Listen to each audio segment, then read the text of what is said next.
السلام علیکم دوستو، حضرت ابو ہریرہ رضی اللہ تعالیٰ عنہ سے روایت ہے کہ رسول اللہ صلی اللہ علیہ وآلہ وسلم نے فرمایا، جس کا مفہوم یہ ہے کہ جس کے پاس قربانی کرنے کی گنجائش ہو اور وہ قربانی نہ کرے تو اسے چاہیے کہ ہماری عیدگاہ کے قریب بھی نہ آئے۔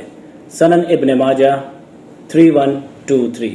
اللہ پاک سے دعا ہے کہ اللہ پاک ہم سب کو سنت ابراہیمی احترام کے ساتھ ادا کرنے کی توفیق عطا فرمائے۔ السلام علیکم ورحمۃ اللہ وبرکاتہ۔